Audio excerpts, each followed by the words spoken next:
Let's do the damn thing.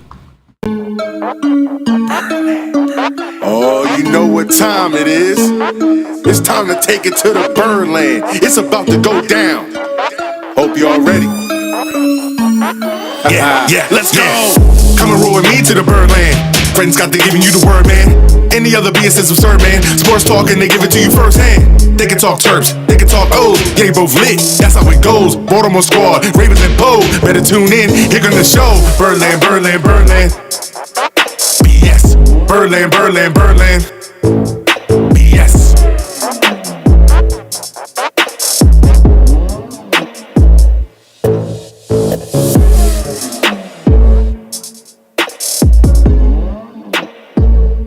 It's all about that BS, baby. What's up, BSers? What's up, peeps?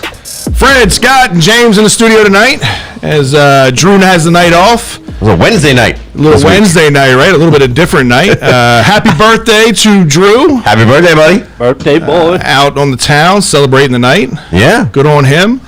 Man, it's been a little bit since you've been behind the mic, right? Obviously, you were on vacation in much cooler waters up in Alaska. Vacay mode up in Alaska. How was the trip? It wasn't bad. The temperature actually up there was like, I think the lowest that it got was like 55. Mm-hmm. So it wasn't bad at all. The last day, it actually got up to 80. We were out by the pool. That's not bad. Every picture I saw, you had some kind of long sleeve shirt on or jacket on. So the one that we had on, that's most of what we brought. First off, was because we weren't sure. You dress in layers, they tell you that. But the one that you're probably referring to, where I was in a long white shirt, that we were right by the glacier, so it was a little cooler there. I'm sure. But in gorgeous sights, saw tons of different animals and wildlife. If you ever get the chance to go, it's amazing. The towns, like the gold mining towns, we went to Skagway. Like when you think of gold mining town, like we'll have to get Carrie to show you later.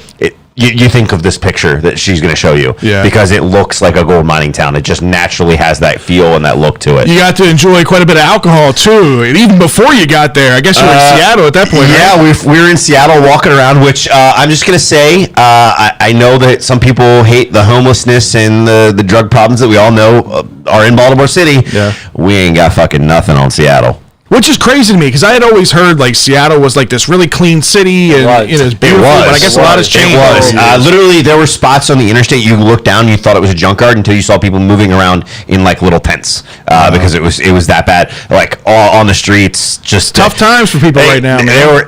Let's put it this way: every 10 to 20 feet, you had the drug lean going on. No way. So yeah, it was crazy. But yeah, no, we walked around Seattle for a little while the first day that we were there, and then we actually found a bar that they were a whiskey bar. Yeah, it was pretty cool looking. 450 different whiskeys from all over the world. How you were able to walk out of that bar is amazing. We just did the samples. That's all we did. We did the sampler. It's a whole lot of samples. 400 samples. Yeah, well, we only did 10 samples and we split them, so it wasn't too bad. But yeah, no, it was a good time. If you ever have the chance to go up there, amazing views. It's once in a lifetime. I joke about that, but now my wife is like, I wouldn't mind going back. I'm like, oh, so it's not once in a lifetime. It's even better. But no, great time, fun people. We were hanging out with some friends of ours, so we had a really great time. That's good, man. Was on a train when you guys started the show. Wow. So yeah, I was sitting there.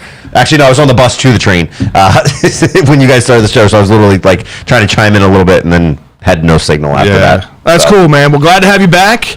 Yeah, I missed a lot. It is on Wednesday. We gave you an extra day to kind of get your wits about you. I know you had a lot of things going on. Very much appreciated it. But yeah, you needed the extra day.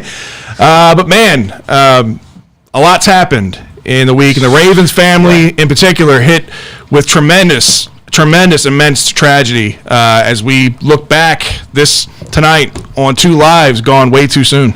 Yeah, I got that news. We'll talk about it in a little bit, and it was like, wow. Shocking. Unbelievable. But look, on the flip side of things, we got to see a rare interview this past week out of Marlon Humphrey doing an interview with the one and only Steve Biscotti, owner of the Ravens. And we're going to discuss some of the key takeaways from that. It just proved to me that Marlon's got a life after football. Yeah, Marlon's pretty good behind the microphone. And Steve Biscotti just fascinates me as a person, right? So I always you don't hear him very often. It's rare. So I always like to hear his takes on things. I'm interested to get your takes on some of the things he said, too. Yeah. The Orioles, man, staying hot on the road. It's been a couple of names in the rotation you wouldn't expect to be leading the way. So we're going to talk all things Orioles, even though they did get a little bit spanked today. That's all right. They're doing really well, and we're going to have a lot to cover with that. And sorry, I know that we see some people saying it sounds like we're on a 2010 Android phone. We're going live from Drew's phone today. No, but we did have some technical difficulties, so if we sound a little off, we apologize, but we'll figure it out for next week. So. Interesting. All right, well, yeah. Up with our I guess this is my turn now. Remember that team over at MD Crash? We've been telling you guys about them for I don't know how long now. They've been a sponsor of ours for years at this point. Well, again, they've expanded. They got more lawyers. They're handling a much broader spectrum of cases now. They're still handling all of your auto accidents and injuries at work, of course. Now the team at Bowers, Hassan and Herndon can help you with family law issues, from divorce to custody to child support, etc., and even criminal cases. Talk about that traffic, talk about the murder. You want to commit homicide, murder, whatever, manslaughter, they can protect you. They can work for you. Give them a call or text them at 667-220-6500 at any time for any of your needs. So save that number now. Again, that's 667-220-6500. And again, you can call or text at any time to get Bowers, Hassan, and Herndon on the case for you. All right, fellas. It is time for some Ravens talk, and as I said, things got real dark in Ravens Nation after last week's show. Woke up on Wednesday to hear about the passing of two of our own. We'll start with the early news in the day. Jalen Ferguson, man, a guy who to me looked primed to have his best year of his career. Guy who came into OTAs and minicamp in the best shape of his life, according to many, people that have been watching him. Some saying he looked like a new man. It's just unfortunate, man. A guy that former third-round pick, keenly known as Sack Daddy. Yeah. Jalen Ferguson, gone at the age of 26. I saw that news. Like you guys said, I actually got it later because you guys were in the chats and we finally hit the port. So I kind of got our group chat started ding ding ding ding ding, and I forget what statement it was, but one of you guys made a statement of like 2 in 1 day. This is fucking crazy. It's devastating or something like that. And I was like, what the fuck's going on? So I'm like, I couldn't text because the signal was just bad, but I was able to I was still able to bounce the signal off the boat. So I'm sitting there going, okay, what's going on? So I do a Ravens search, or an Orioles search, and nothing major is coming up. And I search Ravens, and the first one that hit was actually the second one that we found out about. Yeah. But then I go and I look and I see the other picture of Jalen, and it was just crazy. Crazy to see, crazy to hear, so shocking at somebody so young. And look, we're not going to sit here and we're not going to speculate what's going on because none of us have the facts. Yeah. None of us are police officers. We weren't there. Let that come out when it comes out. Don't be sitting here speculating. None of us know. But unfortunately, he did leave a family behind. He did. He left 2 children and his wife. I know he's had some struggles here recently, with going family and going through a lot. The house catching on fire. The and all house that. catch fire. He had his grandmother pass away, which everything I'd heard was his grandmother was the one who kind of raised him, was kind of the mother figure in his life. Right. Had some personal things going on. I know he had his own personal demons with depression battles and ADHD as well.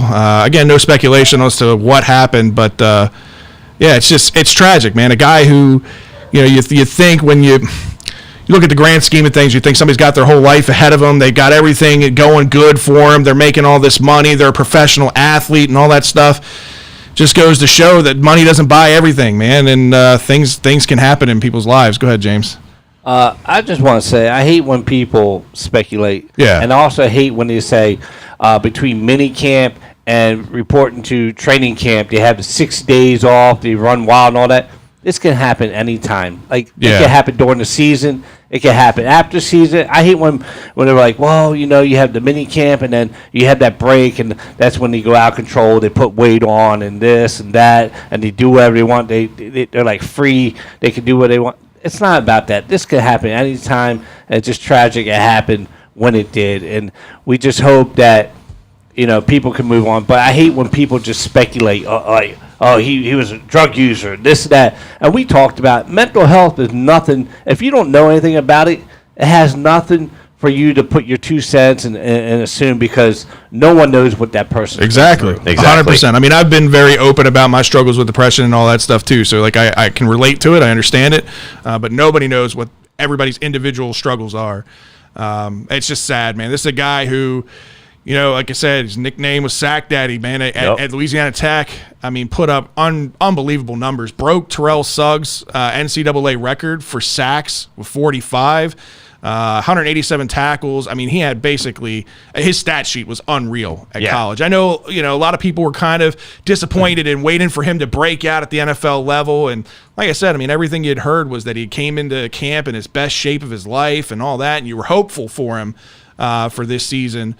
It's just sad, man. And, speaking of sad, people out there and, in Twitter and social media sharing their own thoughts and feelings on everything and retweeting things. And I came across a highlight video of him sacking Dwayne Haskins, of all people. And if that doesn't put in perspective just how fragile life can be, man, I don't know what does. Yeah, no, It's one of those things, and William, no, we weren't addressing your comments on that. We were just simply saying, like, there's a lot of speculation going on social media, and it's just not our place to do that. And the other thing when it comes to stuff like that, it's kind of disrespectful for those that do go out on social media and blasting and stuff like that. And well, you got people out there with their own motives and talking about vaccines, and that was a reason. Whatever, man. Just stay away from all that. Exactly, there's no reason for it. So, but yeah, it definitely hit hard, especially with the the youth there and having as much as you guys joke around about the sometimes moments where I point to my son and things like that, like he left kids. Yeah. I do think about that. I was in a situation yesterday where a child was potentially involved in almost losing their parent, and I'm not going to get into it all, but it hit me hard. Fred and I were talking about it before the show, and I can only imagine the family here of Jalen, especially being so young for his age, his kids and having so young. Yeah, it's just crazy to see. Everything you ever heard about him was he was just a high character guy, a good dad. Put family first. You never heard anything negative about him. I love the picture of him and the family. Like, he's in the nice, gray suit. The kids are in the matching outfits. Sad, man. Yeah, it's just sad. And again, not to keep the sad train going here, but I mean, just hours after everybody's trying to digest this youthful player that we are all kind of like, oh, it seems like he's coming into his own. Well, rumors started floating around social media that there was another Raven that lost their life. And it turned out to be true when I think it was TMZ that actually broke that Tony Saragusa had passed away at the age of 55. Yeah, it's one of those things, man. First, you didn't want to believe it. I mean, you didn't want to believe the Jalen Ferguson news, but then to get that news back to back, you're like, there's no way. Like, this is like somebody playing an awful social media joke, which we see it all the time, especially with like celebrities' lives and all that stuff. But 2 in one day, like there's just no way. But Goose, man, he was a larger than life kind of guy, man, and he had one of the most infectious personalities to ever really don a Ravens uniform, in my opinion. It's just awful, right? Everything that you ever think of about Tony is just a high charisma kind of guy, just an entertainer, and beyond just being a very good football player, seemed like the type of person you always wanted to be around, right? The personality wasn't an act. It wasn't, just for the cameras. Like, that's who he was in person. And he could tell you the sky was blue, and it would make you laugh just because of the way he presented. There's a reason Fox hired him at one point. Yeah. Like, he was infectious, to your point. The picture that was up in the background on our opening image. I'll throw it back up. The old Mickey shirt of him out there on the field with the Mickey shirt on. I also think I was telling you. Oh, of course, I hit the button and I forget it does that. But no, like you. I think about him, and I also remember when they won the Super Bowl and all the interviews he did with the upside down visor and, you know, it off to the side and the big goofball personality, even when he was on Fox and he was doing the games. And on Hard Knocks, man. The original Hard Knocks, which, and I know we're going to be a little bit biased because we're Ravens fans, but in my opinion, still the best Hard Knocks to ever be on the air. It was the original one, the OG. But the personality between him and Shannon Sharp and the back and forth pranks that they played on each other, man, it's just it was Goose. That's who he was as a person, and you can see that again in all the posts on social media from former players, coaches, people that have been around Tony, and just how devastating of a loss. You know, he is somebody who has a family history of cardiac issues. I think his father passed away at 48. He passed away at a really young age. And actually he had was on a show and they had asked him about that, like, you know, being a bigger guy, your father passed away at 48. Do you ever think about it? Do you ever think about it? And he was like, you know what? He's like, I've lived a great life. He's like, my kids are in a good spot. He's like, I'm on borrowed time. You know, if it happened, it happened. He was that type of guy that he lived his life to the fullest every day. He made people smile around him. You know, everybody loved when he was on Sopranos. You know, and it's a perfect personality for that show. 100%. Perfect look too. Yeah, right. But yeah, no, he just was. He was so entertaining. Again, you know, I even think again. I was starting to say this a minute ago. When he was on Fox, coming out in the fur coats. Yeah. Right? Or the turkey game, the Turkey Bowl game, the big old turkey leg, right? Yeah. Him interviewing guys and having fun down, you know, walking up and down the sidelines. Like, you know what's crazy too is like he only played 2 years here in Baltimore, but it felt like he played here so much longer because you really think of Goose as a Raven. I know he played a lot more years with the Colts, but you think of him as a Raven because he helped win a Super Bowl here. He really was a key cog in winning that Super Bowl. And the dance that he had, the sack dance, the Goose dance. Oh man, he was just a good guy. It's tragic again to lose two of those guys. It's hard, and you know I can only imagine what everybody, not only just their families, but their friends and their former teammates and their current teammates, you know, what they're going through. And I mean, everybody in the organization. I mean, you got to remember when they won that first Super Bowl, you know, Steve Biscotti had become part owner, and we're going to talk about Biscotti in a little bit, but you know, he had an impact. Goose had an impact across the board. Jalen, even still being young, it was just, you know, he's been here 3 years.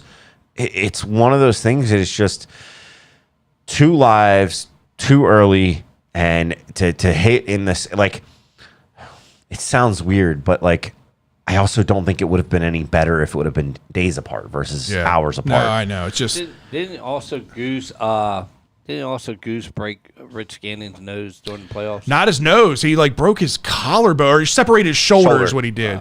He sacked him in that playoff game, and he just kind of like pancaked on top of him or whatever.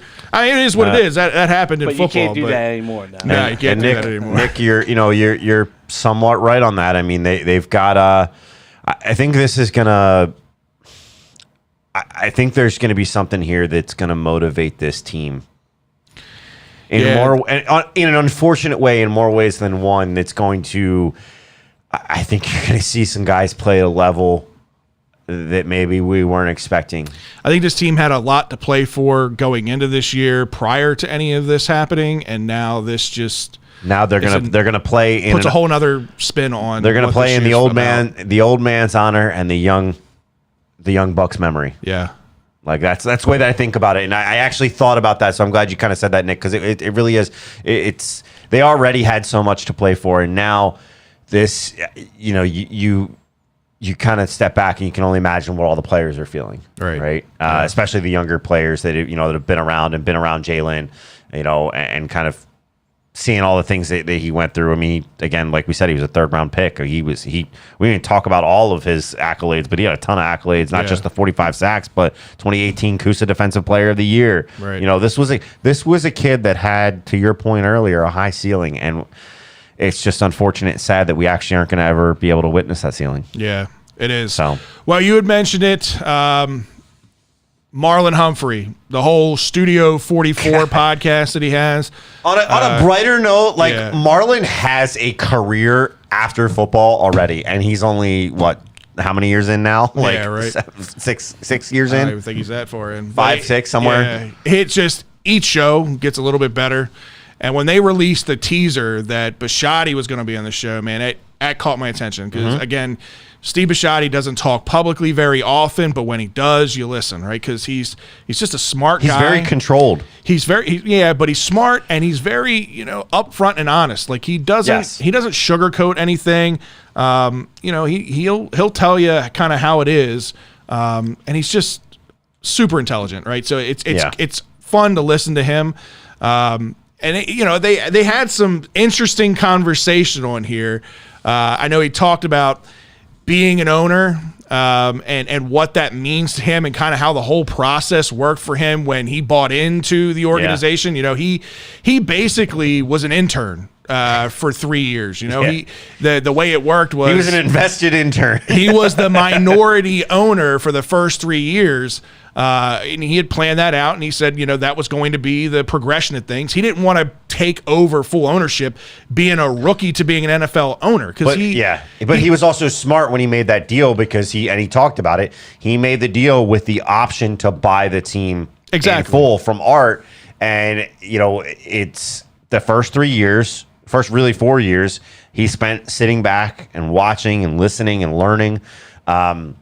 And I think, the fourth year is the year that they won the Super Bowl. Yeah. So, he talked about that means something to him. That year, that season means something to him because he openly said if he wouldn't have bought the team, who knows what would have happened because Art was going to have to sell the team. Right. Well, that's how he got approached. I mean, Art was in a situation where he needed to find somebody to invest into the team, to take a minority ownership of the team because they needed the funds. And Biscotti was kind of approached by his financial guy about it. It wasn't like Biscotti was looking, it was, outwardly looking to be an NFL somebody that owner. they knew mutually, and that's what introduced. So again, he got that contract kind of worked out and the agreement in place where he basically just financially provided them for 3 years and took an internship to learn from Medell and learn from the front office and learn everything that he could about what it's like to be an NFL owner. And he felt more prepared probably than any other new owner to an NFL franchise would be. And that was something that worked to his advantage. Yeah, it definitely it worked out for him. He's able to, sit back. One of the things that kind of stuck out with me was he said not only did, with his previous business, Aerotech, those that know Aerotech know it's a successful business. With that, he put people, he drove that business because he knew it. Right. He built it. He knew it inside and out. And he said with football, he's not the smartest in the room. He lets his guys do what they're paid to do. And that's so they talk to him about you got those upfront owners. You've got the Jerry Jones, the Dan Snyders of the world, the ones that want to be in front of the camera, that want to have control over everything because they think they know everything about everything. And to Jerry Jones' credit, he's had a very successful run. I mean, it hasn't been recently. It's been a while since they've been to a Super Bowl. The Ursays fall into that category as well. Exactly. But he's got people in position and he pays them to do a job and he lets them do their job because he knows that they're more educated in their specific roles than he is. Does he give his takes and does he give his opinions when needed and when asked for? Absolutely. Yeah. But he is never the gauntlet to come down and say, this is the decision. He's not, at least from what we heard, he's not that guy, as much as sometimes actually, I think he sometimes should be, that guy. But when it comes to player personnel and stuff like that, he backs off. He's hands off. He's more hands off with that. And that was kind of his point. But he, when he said, one of the things that he liked when he bought the Ravens was it was a similar culture to the brand that he had developed with Aerotech. Right. And the culture was something that why he bought into it.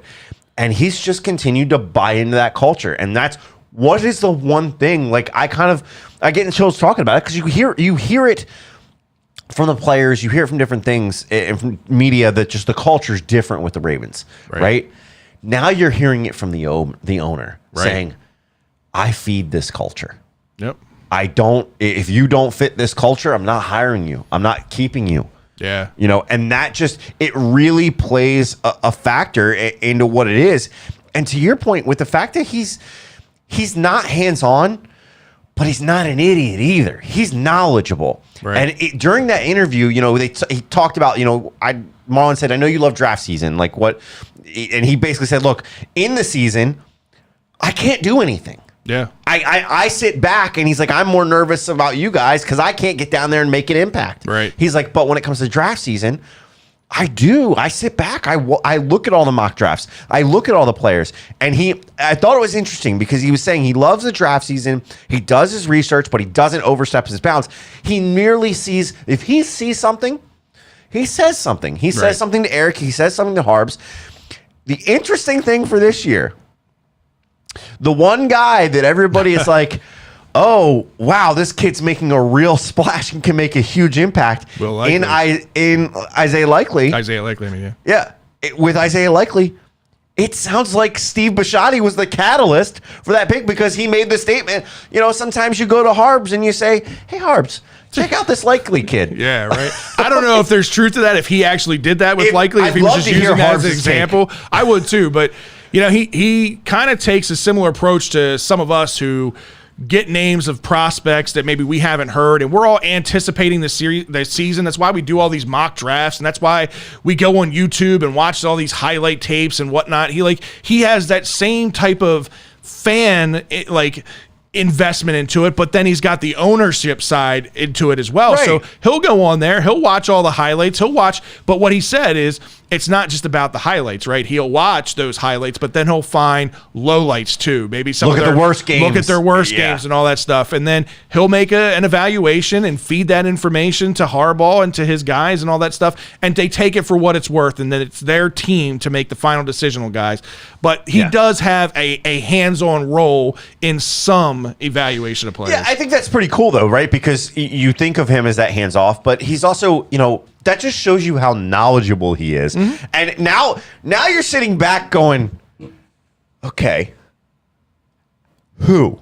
I want a list. Right. I want a list of the ones that Steve Biscotti turned Harbs or Eric or Ozzy onto. Right. Because it's like, okay, I don't think, even if these guys hit, even if every guy that he's turned on, if he's batting 90% with it, right. Even if he's batting 50% with it, for most owners, I think that would go to their head very easily. But we talk about him being controlled. Right. To your point, part of that controlled side of him is I put people in place who are better than I am. Yep. And what do you do as a leader? As a natural leader, you put people around you to offset you. Yep. Well, when you aren't the smartest man in the room, you bring in the smartest men in the room. Exactly. And I'll be damn sure if we haven't done your that ego time and in time check. again, exactly. And so it's just it was really, really interesting to kind of see this take. Did you get to see the video, James, or the interview?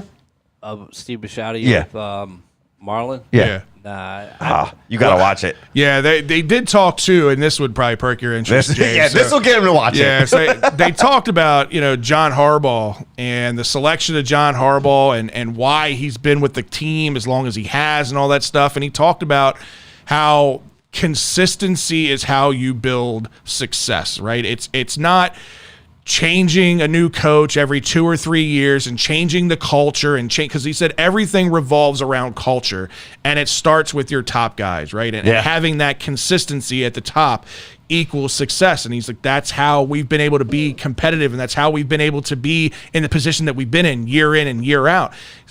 Nobody's perfect, right? And there's going to be coaches that are going to have splash years and teams that are going to have splash years and all of that. But when you look at what the Ravens organization has been able to do in their, 26 years that they've been here now, it's be consistent. Did they have some down years during, certain players, eras and all that stuff? Of course. But the Ravens have always consistently been able to address that and get back to being competitive football.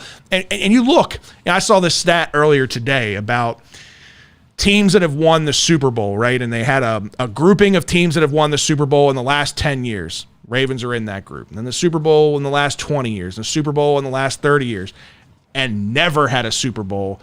And the list of teams that have never won a Super Bowl would impress you. Mm-hmm. And it's a lot of teams in the NFL that have never won a Super Bowl. And here the Ravens have only been around 26 years and have won 2, and they're in that top tier of winning a Super Bowl in the last 10 years. Isn't it something like almost 50% of the teams? It's not 50%, but it's almost. it's a big number. It's a big number.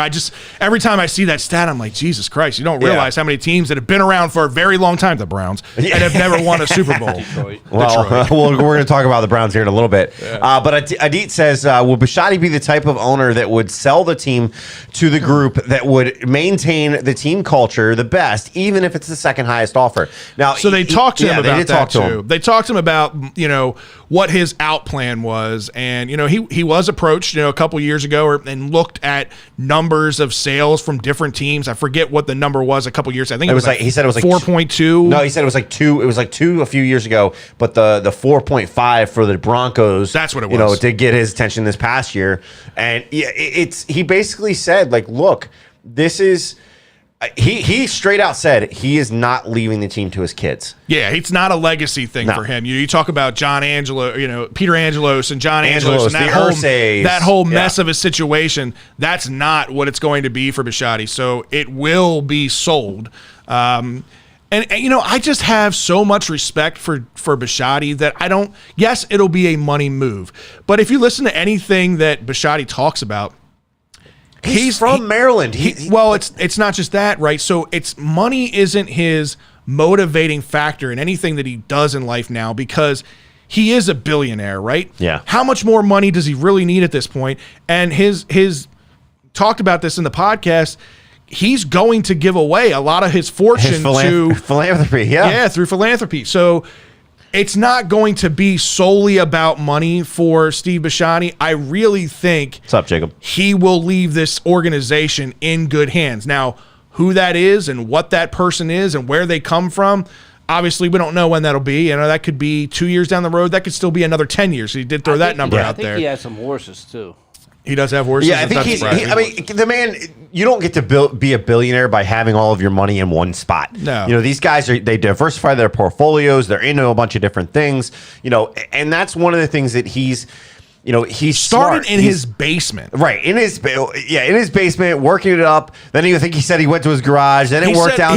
He went to Goodwill, got a couple of desks and some old phones, and started this business literally in the basement and grew it into what it is. It's insane. And it's one of those things you take a step back and he's homegrown. He's from Severn, right? So he knows the area. And to your point, Adit, I think he is the type of guy that he would, because he wouldn't, yes, it's not a legacy thing for his family, but I think he would want to know that he's so invested in this team, financially and I think emotionally. Yeah. That he would not want to leave it in bad hands. He would want to make sure that this culture is continued and that somebody's going to continue that. So yeah, I do think he'd interview them and be like, hey, I'd like to, write it in the contract that you're going to keep this or this or this or whatever. But it's one of those things that he's not going to just up and sell the team because somebody offers him a ton of money. He basically said, look, at some point, I'll have an out. But, when I stop having fun, that's when I'm out. And Marlon, speaking of fun, Marlon kind of jokingly was talking about him being a billionaire, and he's like, there's only like 3,200 or 3,800 billionaires in the world, and you're one of them. He's like, it must be pretty cool to be a billionaire. And he's like, Biscotti responded quick without even hesitation. He's like, would you give up your career right now, today, to be a billionaire? And Marlon had to think about it for a second. He's like, nah. He's like, if I was in year 10, year 12, he's like, He's like, I got to win a Super Bowl. I can't do it now. The other thing I did love with all that exchange was the end questions that he was asking him of like, all right, so you got to take one guy to an island. Is it Ray? What did he say? It was Ray, Ed, or who was the other one that he said?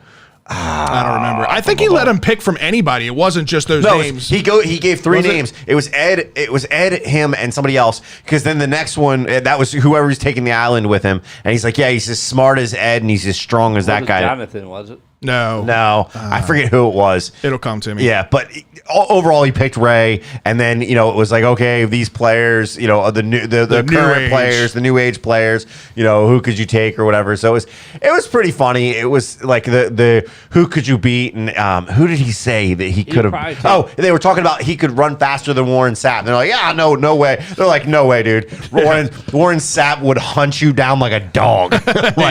You'd be done. He'd probably take Michael Phelps.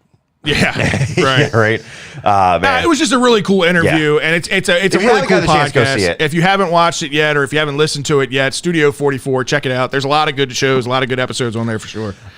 So I did want to take a second before we move out of the Ravens and move on to the Orioles to take a few minutes to kind of talk about the news that has come out with keeping in the North, the Browns. The Browns are doing Brown things again. Yeah. We all thought that it was crazy with the Deshaun Watson situation. Well, it's gotten even crazier with that. So he started his hearing yesterday. It went into today. I did not see anything before we went on air that it had broke that, they had finished or whatever. It could go into tomorrow. But he had the hearing with the NFL and the NFLPA jointly appointed a disciplinary officer. Her name is Sue Robinson, and it was scheduled to start yesterday. So they're going to assess how they're going to do this. Now, Watson last week came to a settlement agreement on 20 of the lawsuits. Mm-hmm. On Monday, one of the 4 active civil lawsuits was amended and named the Houston Texans as the defendant. And that guy, I think it's Tony Busby or something like that, that was the attorney. He was representing all 25 of the women. A few of them, left and found other attorneys. He said in a statement, the overwhelming evidence collected indicting that the Houston Texans enabled Watson's behavior is incredibly damning.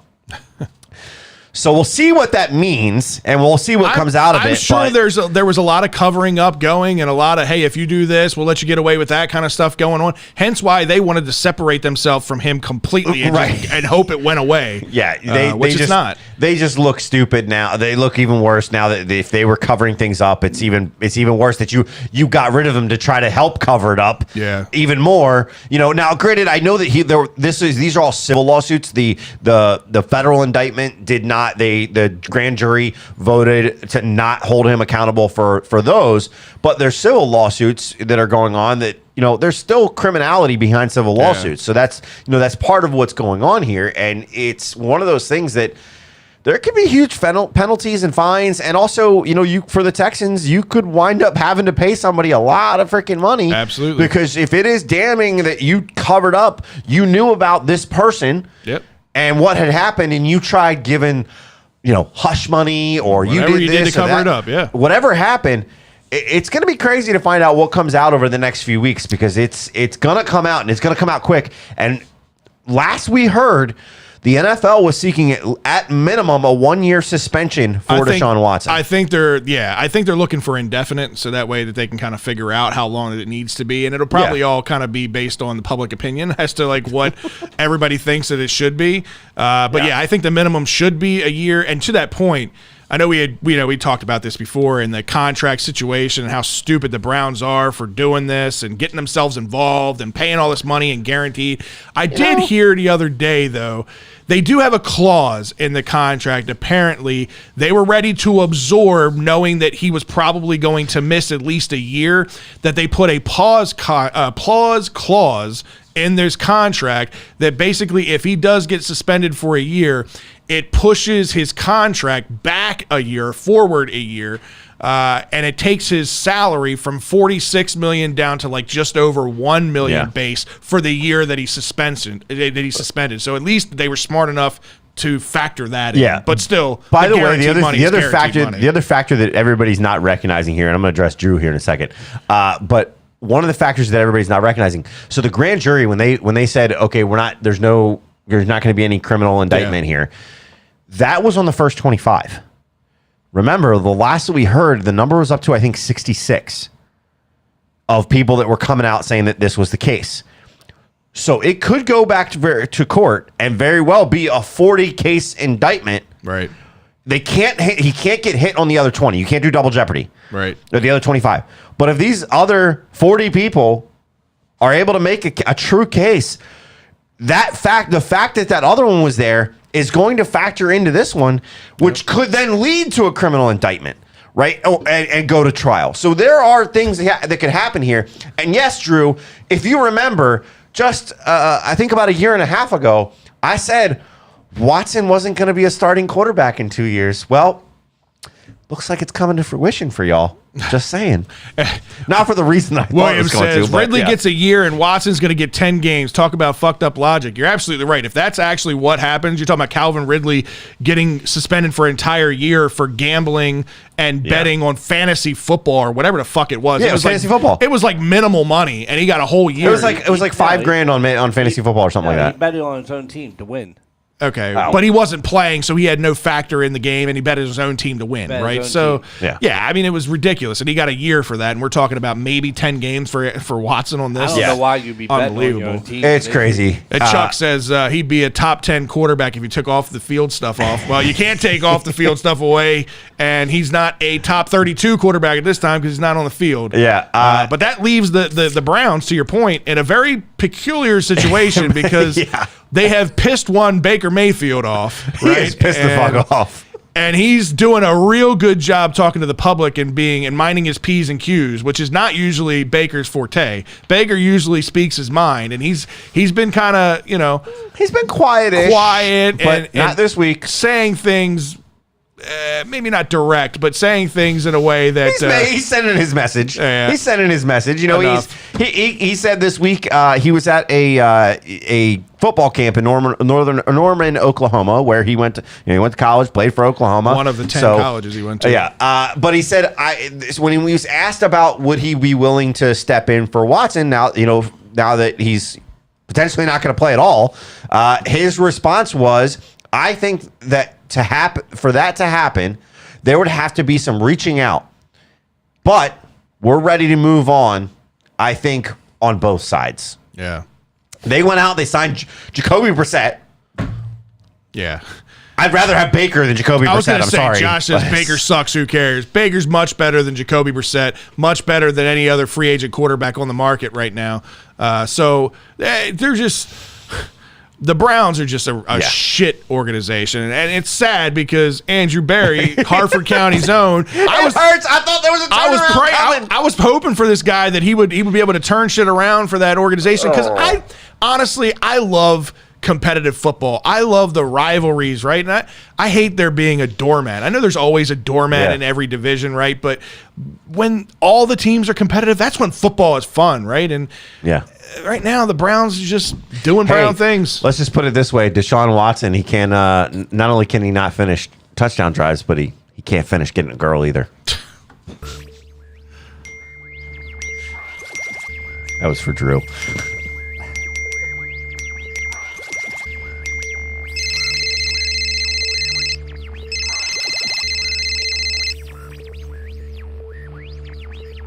All right, James, it's time for a social media shout out. Who's been in the chat room? Who's chatting it up? I guess people are a little off for not being on Tuesday till tonight, but yeah, it's all right. Chat room's a little low, but it's starting to pick up now with that Browns talk. So, what's up, Gary? But as number one, Chuck Summers, Marcus, John Goog, Stephanie Summer, C. Iron, Travis, William, Kamal, Gary Moxley, Steve, Nick Short. Garnett, he's back in. He said like he just moved in, so he's watching the show. Somehow it came up as Facebook user. I don't know if they have it like private or whatever. Probably, okay, possibly Facebook user. So we'll put his or her name out there as that. Jack, Ahmed, Jacob, and Joshua. So appreciate y'all tuning in. As any always. good comments out there? I have the one that pinned. That said was finally in the new house. Show it up. Okay. He just said finally in the new house, set up and enjoy my brothers on BS. Garnett, appreciate you, my brother. Appreciate it, buddy. Yeah, congrats. And I know I saw somebody saying, I think, and you kind of addressed it, but I think Williams said it really well. Scroll down a little bit. Down the other way. The one you're right on right there. So Williams said, imagine having Watson and Baker on your roster and you're forced to roll out Jacoby Brissett. And that's kind of exactly what you're saying. And I know that somebody else said, well, he sucks. But look, it's a dumpster fire. It's crazy. They're doing Browns things. But just imagine having, those guys and you can't put them out there. It really sucks. I'm like wrapping my mind around, right? So the 49ers are still in a situation where they got to figure out what the hell they're going to do with Jimmy Garoppolo. If they're really moving with Trey Lance, like they got to figure out what they're going to do with Garoppolo. So could we see a situation where Deshaun Watson, Baker Mayfield, and Jimmy Garoppolo are all on a Browns roster? Because listen to me, right? So if Deshaun Watson gets a suspension, right, and his clause goes into place, and now his contract value is only $1 million, right, versus $46 million, that opens up a lot of contract room, and that opens up a lot of cap room for them to be able to bring a guy like Jimmy Garoppolo in, and then potentially still move Baker to Seattle or somewhere else. But could you trade Jimmy for Baker? No, I don't think the Browns would be looking to bring a Baker in because Baker wants to be a starter, right? So it would be somebody like You mean the I'm sorry, 49ers. 49ers. Yeah, I don't think the 49ers. Yeah, but he doesn't get a fucking say at this point. No, he doesn't. If he wants to play this year, he's going to go wherever. If the 49ers are willing to do that, I'm sure the Browns will be like, yeah, fucking take him, whatever, right? Yeah. But I think Baker ends up still in either Seattle or Carolina. It sounds like both guys are on contract years this year, right? Because Baker's going into his 5th year, right. And then Jimmy G is working on his last year of his contract out there in San Francisco, if I remember correctly. He's got 1 or 2 years. Can you look that up? Yeah, the Browns handcuffed himself because by them saying that, we want to trade him, all the team know once he's released, they can sign him. Yeah, exactly. They're not going to spend that money unless, and then they're also saying that they want the Browns to pick up a portion of his contract. So they'd rather him just get released, any other team. But the only 2 teams that are really talking are Carolina and Seattle. That's right. it. Yeah. Exactly. Yeah, and it just doesn't make sense to me for the 49ers to bring Baker in, but it does make sense for me for the Browns to bring in Garoppolo. So you don't bring in, if you don't bring in somebody else and you get rid of Jimmy G, who's your backup out there? Who is your more than serviceable backup? Nobody. Colin Kaepernick. No, I'm joking. Case Keenum.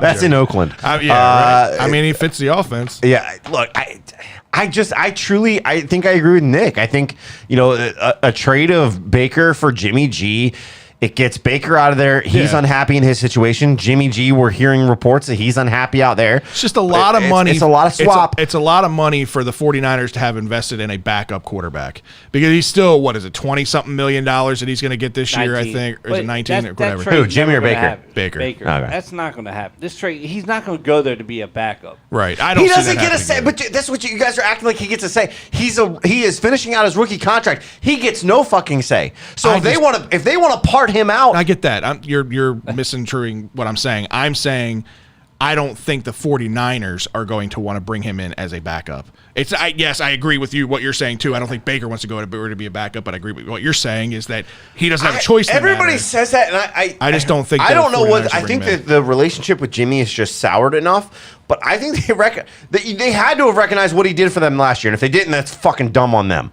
Because if they weren't in a position at the end of the year last year without Jimmy G, right? Simple as that. I think the only thing that could work out for the Browns is, to be honest, just hold on to him, tell him to stay home, sort of like Watson, and then hope maybe a starter gets hurt and get something out. Yeah, but he can't. You can't. You have to have him on the roster. No, He either has to go on an IR situation, or you put him on the second. You can't put him on the practice squad because it's saying you can do somebody scooping him up for free. Yeah, they'll just have to carry him though. That's what I'm saying. Like, carry it him just and tell him to stay home. I don't know. He's gonna have to come out of the games. He's got to suit up. He's got to be on the active roster. Not really, because the Texans did it. They told him to stay home and they paid him. Didn't he go on an IR at one point? No, they told him to stay home. Yeah, I don't remember his. He said he was ready to go. He went to. I do remember them telling him to stay home. He showed up for camp. He did like a week, and then when training camp, mini camp, he showed up. When training camp came, they told him just to go home. Yeah, he was yelling at the camera people and all that shit. Yeah. They just told him to go. Adi says, would Debo even like Baker? You got that situation to resolve as well if you're the 49ers. And that's the thing. I understand what you're saying, But if that's what your thought process is, Trey Lance isn't your answer either. Debo's going to be pissed when Jimmy G is gone and he's not there and throwing the ball to him. And we don't know what the problem is with Debo right now. I mean, Debo could be upset. I think he's upset for multiple reasons. Upset because he wants his money. Oh, 100%. And you're getting everybody out he there. Wants his money, but he also wants to get receptions and get the. That's the other part of thing. it. He doesn't want to be this hybrid running back, wide receiver, player anymore. He wants to be a wide receiver. And maybe the 49ers aren't willing to bend on that, and that's why he wants out. Maybe. With their offensive system that they have. We'll see. All right, man. It's time for some bros, bows, and O's. Yeah, man. As the team is now, I guess, 35-42. They lost today on the season. In the midst of a 9-game road trip, they had a big road series win in Chicago, taking 3 out of 4. Almost had the 4th. Yep. Split the first 2 of the 3-game set in Seattle, but again, losing today. So, again, playing good baseball. Had a dominant win, 9-2 on Monday, where they hit 5 home runs. And then it was like last night they get 1 hit and they lose 2-0. It was like Dr. Jekyll, Mr. Hyde, very different from each other. But. Yeah, the 5 home run game was interesting because you had the 2 innings with back-to-back homers. Yeah, Adley and Mountie, and then you had Santander and Hayes go back-to-back. It was pretty impressive. Adley and Mountie both going oppo. Yeah, for sure. It was nice to see. And Santander, man, that at-bat that he had, where he had 10 pitches that he fouled off, unreal. Like, it's got to be probably one of the best at-bats for this season, for sure. One of the best at-bats I've seen in a very long time. This is one of the things that I always said that was like Brian Roberts' specialty. Brian Roberts was great at being able to foul balls off, extend make contact bats, somehow. Right, just extend the bats, get the pitch count up for the inning. Well, when we talked earlier in the year, Santander, we saw a difference coming into the season. That there was something different. Yeah. He just looked different. He was being more patient at the plate, being more disciplined, and this just goes to show you he's fouling off all these pitches. I think it was 8 straight foul offs. 10 fouls in total. I think it was 8 straight that he like in that at bat before he hit the homer. Unreal. And it was just nice. Yeah, it would have been a great at bat either way. Even if he would have gotten out, it would have been a great at bat. But then to cap it off with a 2-run home run like that, it's just one of the best at bats I've watched in a long time. And then Jorge Mateo with the longest home run of them all, straight away center field, which should have been able to be robbed if I'm being honest, but it wasn't. So I'll take it. Right. But then again, like I said, you get the team held the 1 hit last night as last year's Cy Young winner Robbie Ray pitched an absolute gem. You said the word of what? Cy Young. He's a Cy Young winner. Robbie Ray is deserved. He was the one that was barking at Brandon Hyde last year. Brandon Hyde was barking. Brandon Hyde was barking at him. Yeah, they were barking back and forth. That was pretty entertaining. Yeah. He was with Toronto, I think, at that point, wasn't he? Yeah, where it was. He was with Toronto because it was back and forth, and he was barking at him, telling him, "Don't keep fucking looking over here. Don't keep looking over here. Throw the fucking ball. Throw the fucking pitch. Throw the fucking ball." That was always great. I love the John Boy breakdown of that, by the way. Yeah. But let's talk about some of the hottest pitchers in all of baseball right now. And it's 2 guys I can't believe that are even doing it right now and really do their flowers, overdo at this point. When they do it once, it's kind of like, all right, every dog finds a bone, that kind of thing. Tyler Wells, we'll start there. It's been incredible in the rotation this season. Pitched a gem on Monday night, had a perfect game through 4 2/3 before giving up a solo shot, which ended the no-hitter, perfect game, all that. But put these numbers in perspective. Since May 2nd, he's pitched in 11 games, started 11 games. He's 6-2 on the year, 2.70 ERA, and the team went 8-3 in all his 11 games that he started. He's leading the team in wins. Tyler Wells. He is. Tell me you had that on your bingo card. Nobody had that on their Birdland bingo card. Right. Nobody did. It's crazy to see. It's nice to see him kind of get the traction on his feet. I loved. Did you see the video when he came off the mound the other day after the fly out and Adley? Adley was look. Adley was like, it was kind of like as a catcher, the look that I gave was, don't you fucking shake me off again. Right. like that's, I told you, because Tyler had a big old, when he looked up and saw Adley's face like that, it was kind of like, all right, you're right. Like that was just the smile that I saw. And then Adley gets a big smile on his face. So yeah, he has been surprising, this season. I think we saw it early in the season. We said there's something different about him compared to the end of last year. Yeah. And it's continued. He is on the upward trajectory. And here. can we talk about Dean fucking Kramer for a minute? Right? What? Where the fuck did this come from? The guy went down for, rehab. Comes back out of the rotation, 18 2/3 consecutive scoreless innings. Prior to this season, he had never had a scoreless outing in his MLB career.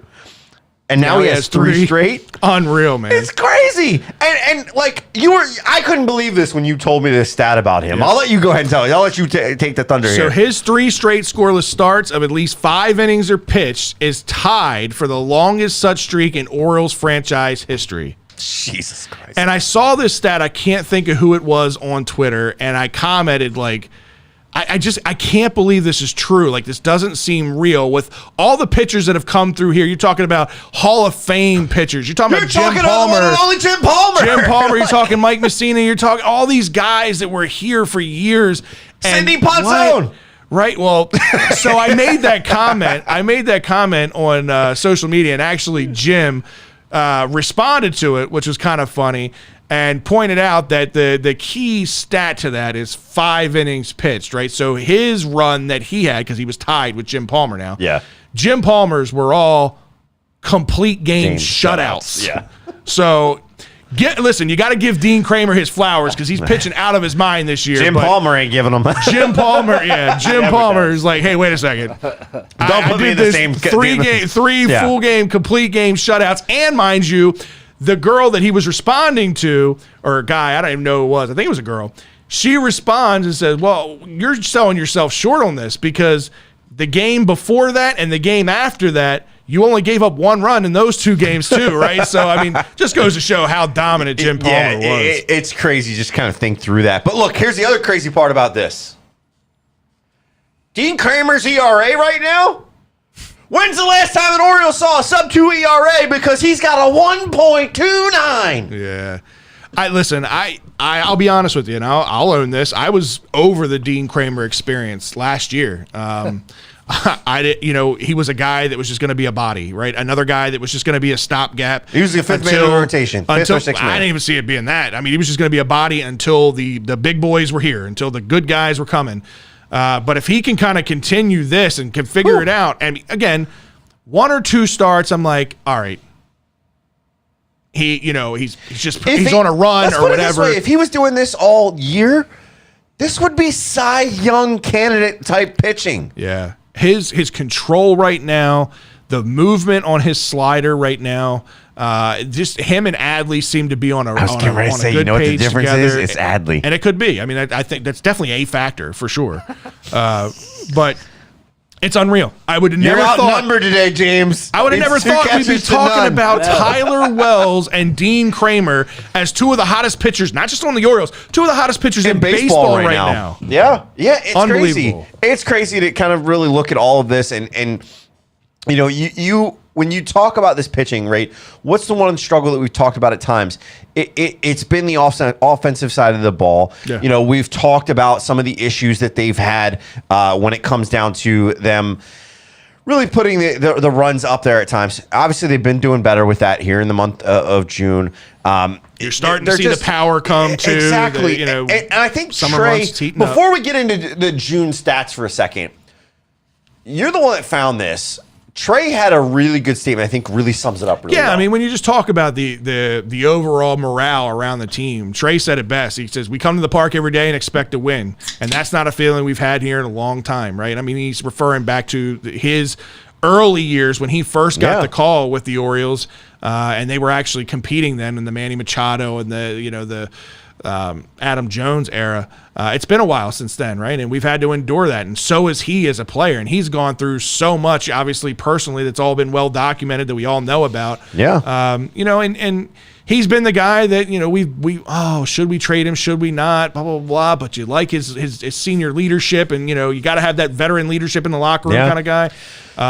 I think he still is. I think he's still, obviously, he's contributing at a high level still. He's probably the second average or third average. I think he's the second average on the team right now. now. Yeah. He's still hitting home runs, right? He's been robbed on quite a few. He has been. By the new wall, Yeah. and a few that were just short on. Actually, one that was just short in Seattle the other night. Listen, it's good to hear that he's having fun. It's good to hear that the team is having fun, and you can see that. You can see it in the dugout with the home run chain, and just how they interact with each other. I don't know if you saw too that Brandon Hyde was on High Heat with Chris Russo, and I'm never a big fan of Russo, but I thought he asked some really good questions of Brandon Hyde, and Hyde kind of echoed the sentiment that Trey was saying. He's like, they come to the ballpark and we're coming to win. And Russo actually, when he asked the question, he said to Hyde, maybe last year you weren't coming to the ballpark to win a game. You were coming to develop players. Now you guys are you're playing well. You've got some hot hitters, some good pitching, some good staff in the bullpen. You guys are now seeming like you're coming to play to win. And Hyde was basically saying, yeah, like it. I'll be honest with you. Last year, it was more about player development. We did want to win. But this year, especially now that we've got these young guys coming up, we got some more key cogs that'll hopefully be coming later. Yeah, we're playing to win. We want to be a force to be dealt with. And it was great to hear that because it's. I think we said that we saw earlier in the season, we thought we were seeing and hearing a transition. And now we really are. Yeah. Now it's really, you're seeing these pieces come to fruition. And I know you're going to talk about the line, the future potential lineup in a little bit, but let's take a second. Let's just talk about June for a second. Because June is the first winning month. They despite the loss today, and even if they lose tomorrow, it is the first winning month since August of 2017 when they have a 17-12 record in that Think season. about that for a minute. That's 5 years. That's 5 seasons. I mean, obviously they had the COVID year, right? But that's 5 seasons of not having a winning month. Not having one winning month.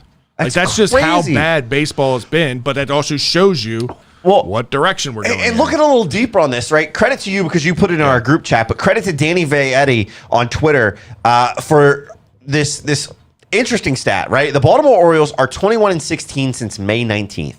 That's impressive in itself. Yeah. But to his point, unfortunately for them, the Red Sox are 27-10, the Yankees are 26-11, and the Blue Jays are 21-14. So all have better records in the same time span. Life in the AL East. I went and pulled it, right? In that time span, I went and used Baseball Reference. You can actually go and pull the stats from a certain time period. So I pulled it. So again, Boston, they were 27-11 because it included the today. New York, 27-11. Houston, 22-13. Toronto, 22-14. 21-16 out of Cleveland, and we were 21-17.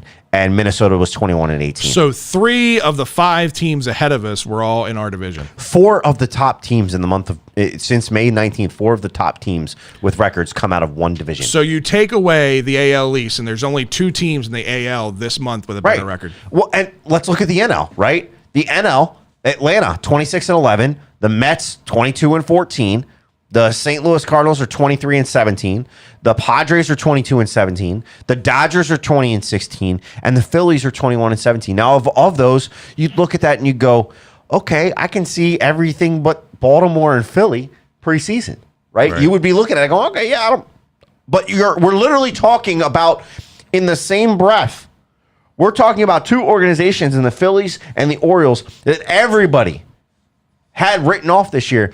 That I know it's a shortened time span. I know it's not the whole season. Philly's in a little better spot than we are. But yes, but my whole point in saying that is we're in the same breath as New York, Boston, the Mets, the Cardinals, the Padres, the Dodgers, the Braves. We're in the same conversation for the moment. Yep, and we're gonna hang our hats on this because I know it's a small sample size, but it is a month, it's right? Trending. It's showing you what direction this club and this organization's going through, and we're just starting to see the cream of the crop get here. Obviously, the biggest piece in Adley Rutschman's here, and let me tell you, he is absolutely on fire fire right now. Yeah. Last 10 games hitting 382, 441, 882 slash line, a 1.323 OPS in 36 plate appearances. He has more homers, 3 than singles in 2. Had a streak that ended last night of 5 straight games with a double. First Oriole since Brian Roberts in 2009 to do that. I mean, he's an extra base hitting machine. Every ball that comes off his bat is at 100 mile an hour or more. I mean, he's seeing the ball like we expected him to see it. He's working the count. He's doing everything that you want him to do. And kudos to him, man, for, obviously he's got family and everybody in Washington and out on the West Coast in Oregon. Obviously that's where he played, college ball. He had a lot of people in the stands, had a lot of family in the stands. And game one that they're there in Seattle, he hits a home run. So he didn't buckle under pressure with all the family there. No, and to go back for a quick second, just, I think Nick Short or somebody, I think it was Nick Short that said, Scott, are we in a pennant race? Ha, ha, ha. Look, I'm not saying we're in a pennant race, but let me give you this piece of information. Crawl before you walk. Right now, Toronto and Boston hold the 2 wild card spots, clearly. Then it's Tampa Bay, right? So 3 out of the 4 teams, or 3 out of the 5 teams in our division Chuck. are in the wild card race. Now, remember, there are 3 wild card spots, so just keep that in mind. But to say that in this time period that we would have thought that the Orioles, come the All-Star break, would have been 6 games behind in the wild card spot? Yep. I'd be like, no, yeah, you're fucking crazy. What are you smoking? I'd be telling you, stay off the weed. But here's the deal: this team, there's something I can't tell you. I can't tell you what's going on. But there's something going on. There's a youthfulness. There is a lightheartedness. There is for lack of a better analogy, there is something Moneyball movie-esque going on here. Yeah. These guys they're having fun, they're relaxed, they're comfortable, they're listening, they're patient, everything. And I'm not saying that they're in a pennant race, but what I am saying is don't discount what they're doing just because we're in a hard division. Here's the thing. The easy way to sum this up is the Orioles are fun to watch again. It's been a while since we could say that the Orioles were fun to watch. Even for us diehard fans, the season ticket holders, the one that watch every game and just put yourself through the misery of watching a team go up there and strike out 20 times out of 27 out attempts. How many years did we have to deal with that? How many games where we would strike out double digits every freaking game, right? Yeah. It's infectious, and you can see it the whole way through this roster. The bullpen, the starting pitchers, the bench players, everybody has their role. Everybody's invested into what's going on right now. Well, and you talked about what Adley Rutschman is doing. Let's talk about the guy that had better get a fucking All-Star nod at this point. I went on and voted my 5 times today. Austin motherfucking Hayes. If you're not voting for this guy, he continues to rake. He made history last week hitting for the cycle. It's only the 6th time in franchise history. By the way, it's the last time was Felix P.A. back in 2011 or 12. I don't remember. Somewhere around in there. I try to forget about those Felix years. Pie, for those of you that don't remember. But yeah, no, look, this... He did it in the minimum amount of bats, too. He did it in 4 at-bats, which is super impressive, which Gunnar Henderson also did yesterday down in the minors. He had it by the 6th inning. It's just insane for these guys to do this. That's one of the things. Austin Hayes was in that rain-shortened game in 6 innings. So that's the whole thing. It's crazy. And to your point, Cal was in the stands. Right.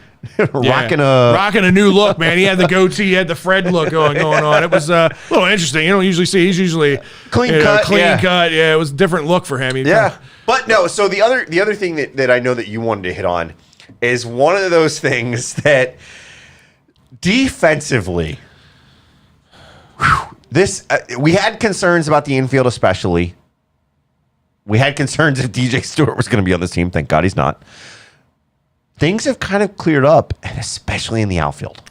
Yeah, it's been, again, fun to watch. It's play after play. If that ball is hit in the outfield, I feel confident that somebody's going to chase it down. I don't care if it's hits to the Thursday was gap. amazing. I don't care if it's hits to the wall. It's every single game. Cedric's making an amazing play. Austin Hayes is making an amazing play. It's diving catches. The one that Austin Hayes had almost ran into the fucking wall, sliding into the wall. Well, the one he had going, I think this was against Chicago, going down the right field line. Yeah, where he slid headfirst towards the wall. Slid into the dirt. Yeah, it's unbelievable. Saved a double or triple, easy. Yeah, absolutely. And when are people going to learn? Don't run on Austin Hayes. Just don't do it. Don't do it. Don't do it. He's what, 7 outfield assists now? Yeah, he's second. He's tied for second in the league. Number 1 is Straw out of Cleveland, which the guy has a fucking rocket of an arm. But he's in the same context as Garcia in Texas, Jerickson Profar in San Diego, and Hunter Renfroe in Milwaukee. That's to say those were names, household names. Austin Hayes was not. Austin Hayes is becoming a household name, not only just with the bat, but that's with the glove too. That's just one piece to put on his resume as to why he should be an all-star. He's hitting the ball for average. He's hitting the ball for power. He's getting on base and moving. He's stealing bases. He's doing everything in the outfield to win a Gold Glove at this point. If Austin Hayes isn't in the all-star game this year, it's criminal. Yeah, and that's the other thing, right? The guy that was that represented us last year, Insetti Mull, right? You and I have talked about this before, but there's something happening right now. What separates Cedric and what makes him an exceptional outfielder. I know everybody wants to criticize him for his lack of arm strength, and rightfully so. I get it. He doesn't have the strongest arm. But where he will stay in center field and why he should stay in center field is his ability to read the ball off the bat and his quickness and his first step. There's nobody right now in baseball as a center fielder, in my opinion, that can track a ball better than Cedric Mullins. I mean, again, anything hits to the gap, anything hit back to the wall, he is on it. And some of these plays that he makes that he's diving on, nobody else would even be anywhere near. The ones that he makes look almost effortless, you'd have other guys having to dive to make those plays. Like, he's an exceptional athlete. I understand, again, the weakness on his arm, and that is a drawback. He is not perfect by any means, and he needs to get the bat going. It's starting to heat up a little bit lately, and he'll never be that 330 hitter that he was last year. Here's the deal. He can be back to that 280 to 290 hitter. I think he can do that. Defensively, he's the best. He's the best center fielder in the American League right Absolutely. now. Hands Absolutely. down. Yep. Which defensively, I think that's another reason that he should also get a nod on the All-Star game. Now, starter-wise, because of the bat, maybe not. That's where I think Austin Hayes comes in. Because he should be a starter the way that he's been playing. It's crazy. And you alluded to, you kind of were like drooling over the potential for the future? What this could look like. Because, I mean, again, I mentioned it earlier, right? You had Austin Hayes, who ends up hitting for the cycle. Well, then yesterday you got Gunnar Henderson, who has been absolutely tearing the ball up down at AAA. So has Jordan Westberg, absolutely tearing it up down in AAA. We already saw Kyle Stowers, for a short, brief stint, and he is starting to catch fire again. So you start thinking for the future, and you start thinking of what this lineup could look like in a couple of weeks. You got Austin Hayes. Here's my dream scenario, right? You get Austin Hayes leading off. I think he, right now, because of the average, he does have the speed. I think he should be leading off, playing left field. Trey Mancini, you move him up to second. He is your prime DH. Adley Rutschman, if he continues to hit the ball the way he's hitting the ball, he is now your third hole hitter as a catcher. Ryan Mountcastle, we all know the kind of power bat that he has. He's your cleanup hitter at first. Anthony Santander, if you don't bring up Kyle Stowers, can continue to be right field until Stowers is here. He'll hit fifth. I would move Cedric Mullins down to sixth right now, keep him in center field. You bring up Gunnar Henderson at hitting seventh, playing third base, Jordan Westberg at second base, batting ninth, and then Jorge Mateo at shortstop, right? So I am absolutely drooling over this lineup, and this is why I believed the Carlos Correa hype last year, right? Because when you start looking at this lineup, you're going to go there, huh? I really do. This is why I said the Carlos Correa hype last year about him potentially signing with the Orioles wasn't just media wash. It wasn't just, there was some truth to it. And and we talked about why Elias would do it. Why it made sense. Why it made sense, right? And this is why. Because if you look at that lineup, they're one piece away at shortstop. That's really the only weakness in that lineup is shortstop. And I love Jorge Mateo. He would be a great infield. Offensively, that's the only thing. Offensively, his speed But kills. he would be a great infield super utility guy, a great guy to kind of come off the bench with the speed, and he changes the game with his speed, right? But to be an everyday shortstop, you got to hit better than him. Yeah. But if you put a Carlos Correa in that lineup with the power bats of Mountcastle, Rutschman, Henderson, that's a formidable lineup. Yeah, it's a very formidable lineup. Too bad Grayson Rodriguez isn't here because, again, adding another arm to that rotation, this team's not far, guys. It's not. And look, you're excited about that. I'm excited about the next level beyond that because, one of the things that happened this week, you have a couple more of our prospects that graduated up from their current level. We saw these guys go from Aberdeen up to Bowie. Last year's first round pick, Colton Cowser. So your first round pick is already at AA. Right? Kobe Mayo, the team's fourth round selection in 2020. He's now moved up. Which Colton Cowser did hit a home run in his first game. I think it was his first at bat. First at bat, yeah. So you have him, Kobe Mayo, which I know you and Drew and I have all been high on. I think he's going to be good. He's another Mountcastle type bat. He leads the organization in home runs right now on the minor. We're going to have to figure out another Bowie trip because I do want to go down and see him. Yeah. Connor Norby, last year's second round pick, all moving up, right? From Aberdeen to Bowie. Cowser's batting .258 with 4 home runs, 16 doubles, 22 RBIs, a 385 OBP, and a 795 OPS. Oh, and by the way, he's got 16 stolen bases, all in only 229 at-bats. The stat that stands out to me here, right? So Cowser is going to be a higher average hitter. 258 is not impressive here, right? But if you look at his on-base percentage, 385, you're talking about 130 points higher than his average is his on-base percentage. That's good, right? And when the bat starts to come around and he starts to figure it out at the professional level, he starts hitting 270, 280. Now you're talking about an on-base percentage in that 410, 420, 430 range. That's good. That's real good. And then there's the guy with timely power. Yep. He's only batting .250, but Kobe Mayo has 13 home runs, 14 doubles, 42 RBIs, so he's hitting at the right times with guys on base. He's got an 805 OPS, all in 240 at bats. This is a guy that adds you another power bat to the lineup. Timely, we need to work on his patience. I would like to see the walks get up to be in that impressive number. See the Ks be down, but again, 13 home runs.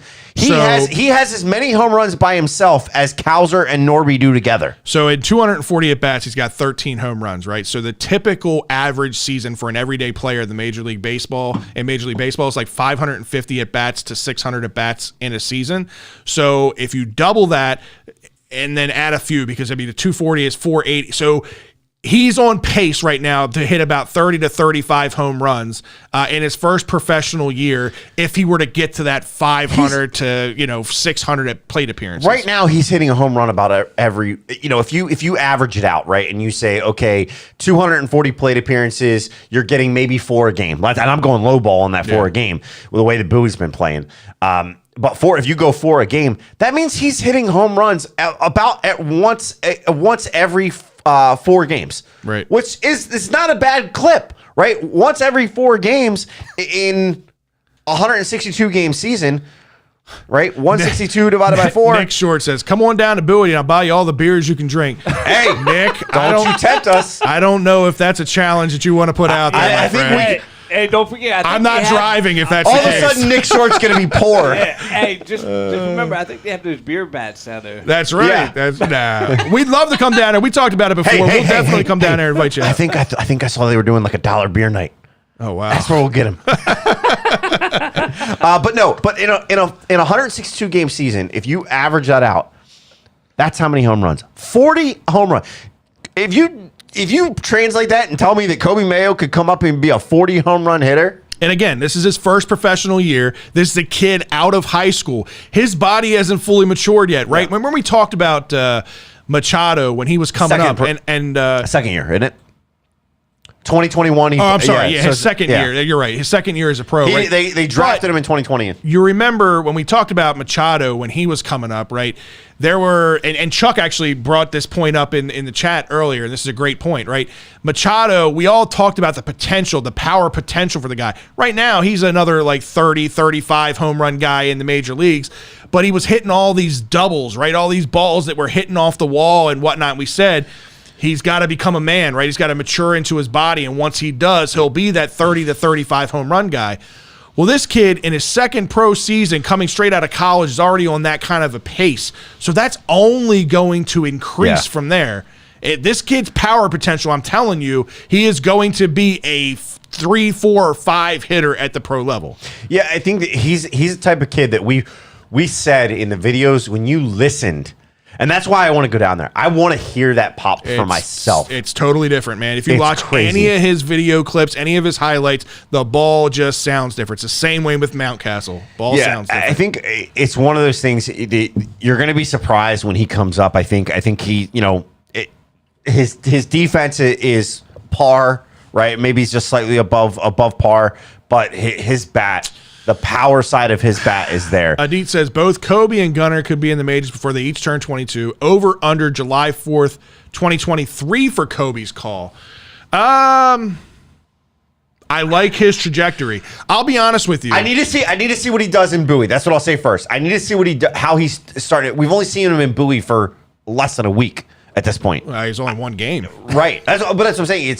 They haven't.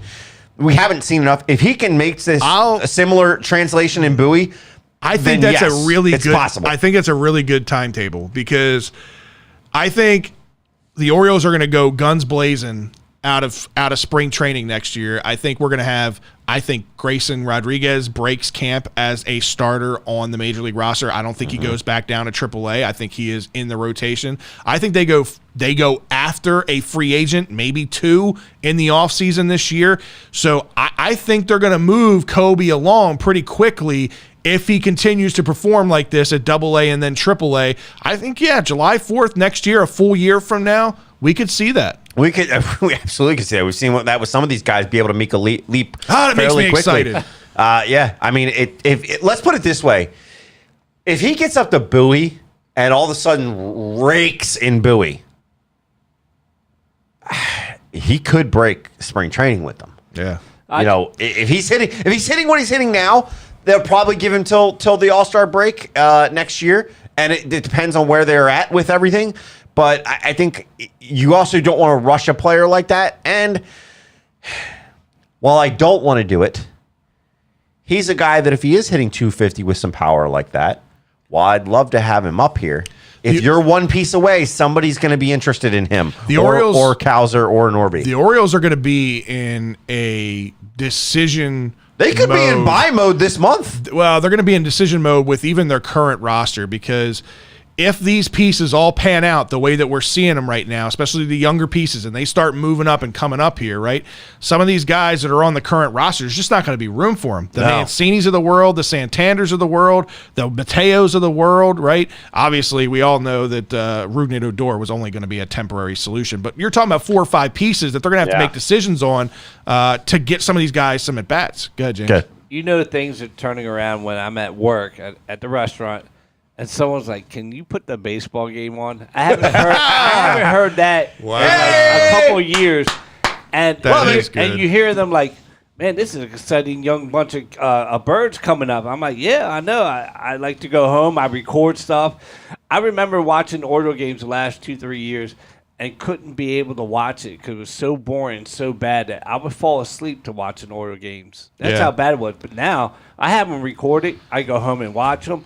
I watch them like when they come on, and I actually enjoy them being on the West Coast because with being at work, for you, I can get home and watch the whole thing. So it's interesting that you bring that up too because I talked about Brandon Hyde on High Heat with Chris Russo, and Russo asked him, he's like, last year he was like, I was at the Marlins game that wound up taking almost 4 hours, and it wound up being a slow long, drawn-out game, and Hyde was like, but we won it. And Right. he was like, you're right, you did. He's like, but now, this year, you guys are creating excitement. You know, the fan, he's like, I was around that fan base. He's like, when you guys have excitement in Baltimore, it's a different level. Your fans come out. He's like, and Hyde gave a lot of kudos to the fans of coming out and staying with the team and bearing with everything. And now also he gave the fans credit for recognizing that the youthful players are coming now. And look, they are guys that they're going to be able to take us to the next level. Yeah. And so it was interesting to kind of see that and interesting for you to hear that as well. Steven says Santander or Trey most likely move this year.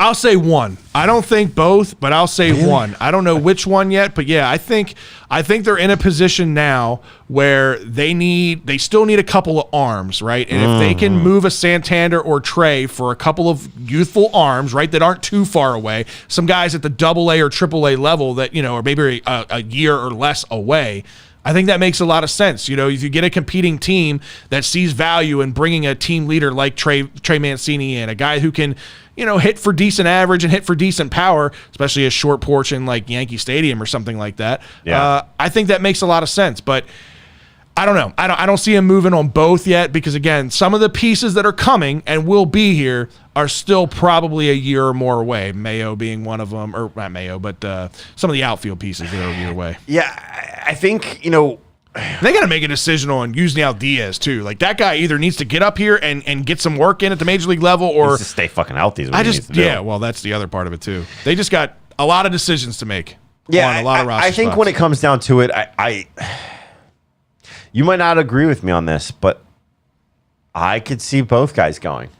I mean, maybe. And I also could see them not only, you know, being in sell mode with the two of them, but I could see them being in buy mode with pitching. If you could get a pitcher, a good pitcher, solid, you know, number 2 or number 3 type guy on somebody else's rotation, that you could buy and be ready for next year. Right.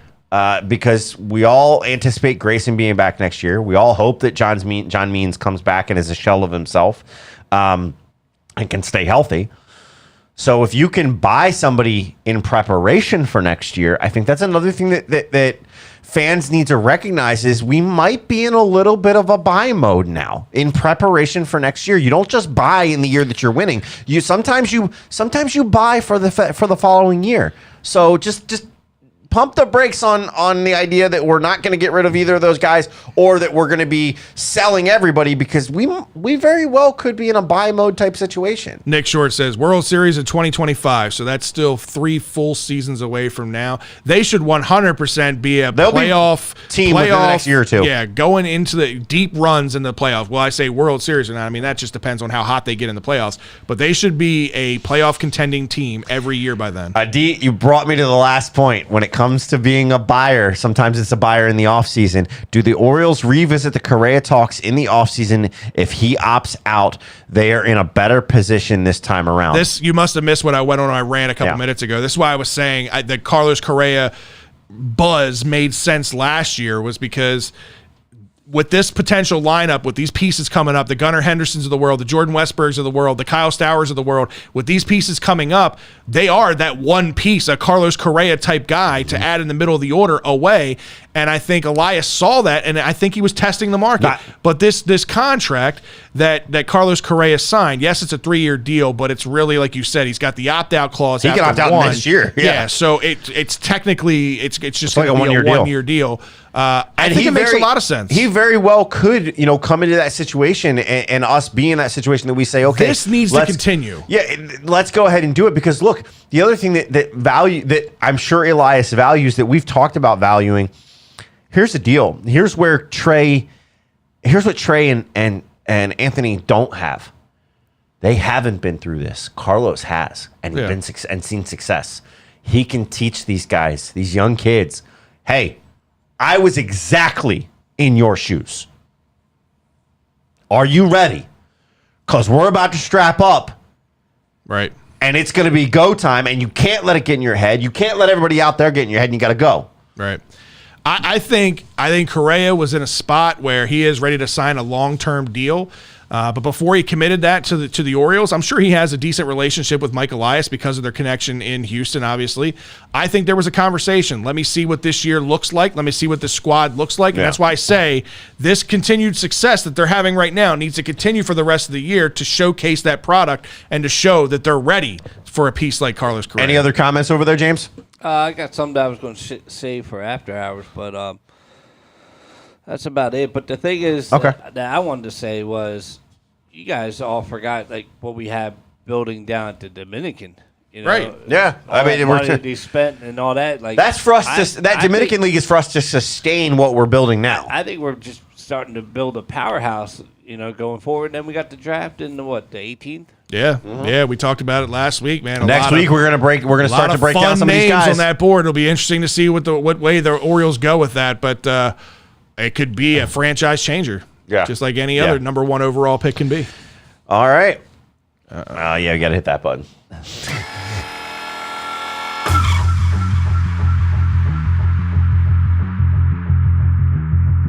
No rules. No boundaries. 2 topics. 30 seconds each. It's time for the 2-minute warning.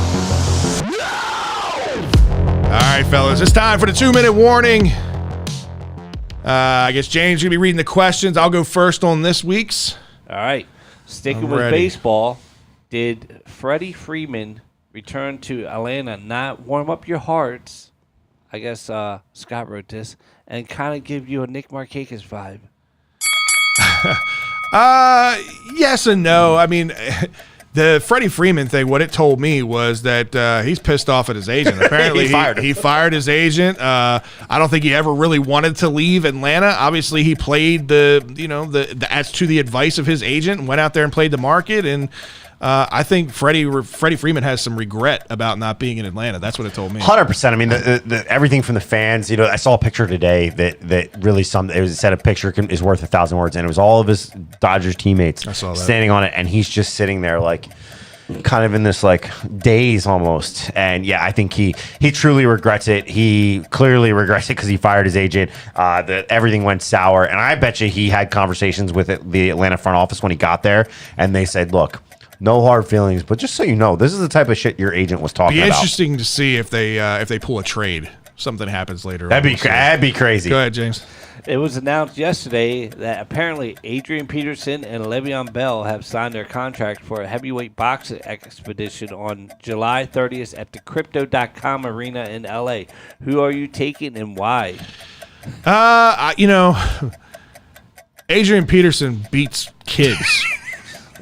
I'm not picking Adrian Peterson. Le'Veon Bell actually trained to be a fighter. Like, he was training as a boxer and has been training to be a boxer for a long time. So if I'm going to give the edge to anybody, I'm going to give it to Lev Bell. That's not where I thought you were going when you first started to make that statement. So he beats kids. Le'Veon Bell's a kid. Let's go. I 100%. I was right in agreement with you. Le'Veon has done and dabbled in boxing. I think he's also the little bit more youthful of the two. I really want to see the stat line between the two. I want to see the reach. I want to see the height. I want to see the weight. I want to see it go. I think it is going to be a heavyweight battle, but again, it's these exhibition matches. Let's see what's the final main event on that card. We'll find out. Yeah, for sure. All right, guys. Well, we appreciate you tuning in as always. Sorry it was on a Wednesday night, but wanted to give Scott a breather from coming back from Alaska. Much appreciated. We will be back to normal hours in 2 weeks. We are going to take next week off for 4th of July, let everybody spend time with their families. I don't think a whole lot's going to change in the sporting world between now and then. If it does, we'll put like a little blurb out or something. Yeah, so happy early 4th of July to all of you out there. Hopefully you guys have a great time celebrating however you do. Drive safely, drink accordingly. Make sure you're following us on all of our social media accounts if you're not already. Love it, Thomas. Hit that like button, smash that subscribe button, turn on your notifications if you haven't already. Leave us a comment, leave us a review. All that stuff helps us grow and helps bring awareness to the Birdland BS show. If you want to follow us on social media, you can follow me at FredBLBS, follow Scott at ScottBLBS. You can follow James at JamesBond2032. Obviously, you can follow the show at BirdlandBS. Again, next Tuesday, we're taking a break for 4th of July, but we'll see you in 2 weeks. For myself, Scott, James, Drew, happy birthday to you again. Happy birthday, Drew. We'll see you guys. See ya.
Last call for alcohol. It's time for the after party. Woo!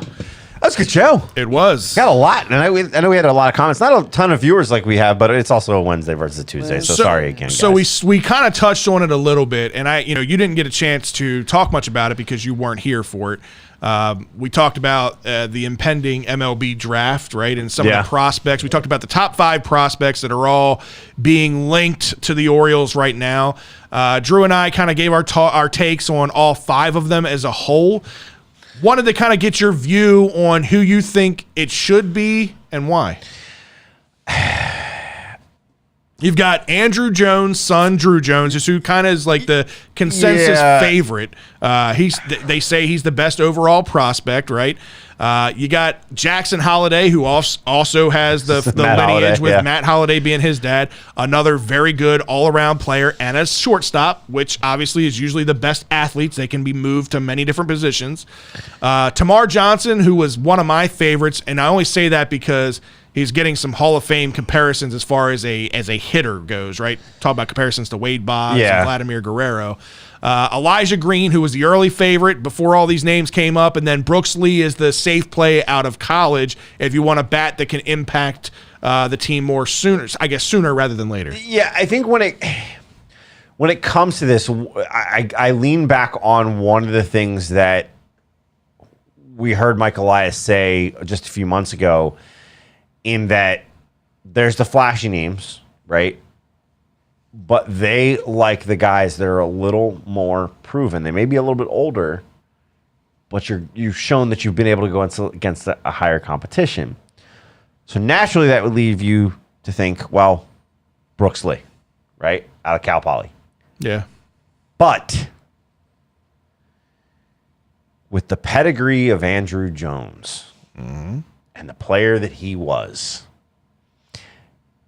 and I've seen this kid and the videos of this kid that have been floating around social media, and you've seen the good and the bad.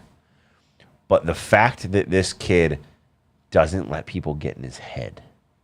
He's got it all. He's a total package. You've seen the video of everybody, all the players and the fans and the chant, overrated. Yeah. Swing and miss. Overrated. Bomb. Right. Yeah. You're not going to not sell me on Andrew Jones' son, because Drew is an absolute beast. He's 5'2" player, man. He's a good guy. He's a kid that, and his dad was short, right? His dad was only like 6'1". He's 6'4". This kid's tall. Yep. He's got the size. He's going to develop power. He's going to be a good defender. He's got the speed overall. Even though he's taller, he's got the speed. This kid's going to be a force to be reckoned with. Any one of these players I would be happy with, but I think if you're asking me to give who do I want the most, it's Drew Jones, hands down for me.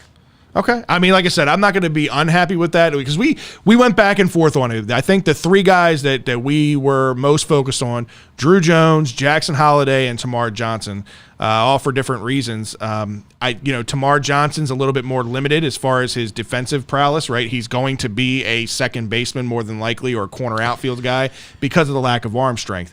But do you sacrifice a little bit of extra, because you've got If you're thinking for the future, right? You've got a piece like Gunnar Henderson. You've got Jordan Westberg. You've got some of these guys with the stronger arms. You've got so already. much. You've got so much depth in the middle infield in your minor league system right now. That's where like the outfielders. Second base is the one spot where we don't have a ton of depth. But Vavra and you've got But Connor Norby could make that adjustment. Westberg could make that adjustment if you really needed him to. If you're going Carlos Correa at short and you need Westberg to make that move, Westberg I think is third, but these guys are all interchangeable pieces. But there's a backlog at middle to deep infield is what I would call it. We kind of have a backlog. Where we don't have a backlog anymore is first base, like we thought we had at one point, and the outfield. If you get rid of Santander and Seti, we've got a lot of outfielders still to come up too. But if you get rid of Seti Mulls, who's your natural center fielder at that point? I mean, I think it's Austin Hayes. I think Austin Hayes can be your everyday center fielder. He's got the arm, he's got the speed, he's got the range. Why wouldn't he? The only reason he's not is because Cedric said, he's so rangy. That's the only reason he's not your everyday center fielder. That's what we're hearing about Drew Jones too, though. I get that. He is a natural knack of a center fielder. I mean, I understand that. I think I'd rather have Austin Hayes in right field and be able to gun people down from right field. That's a good problem to have. You get in a position where you can move them, one to left, one to right. It doesn't matter. Again, I'm happy with any name that we're talking about. I'm actually happy with. Yeah, there's not a name on here that'd be disappointed. The only one I really don't want to see is I don't want to see him to go the college route. Not number one overall. Not that I think Brooks Lee is going to be a bad player. I think he'll be a very good player. I think that the value that they could get with one of these kids that are 18 years old and the kind of impact that they can have. I'm telling you, the Drew Jones, the Jackson Holidays, the Tamar Johnsons, they don't come around often. These are generational type players, in my opinion. The little bit that I've been able to see, read up on them, and hear about. That's what my opinion is on those three. Yeah, I got you.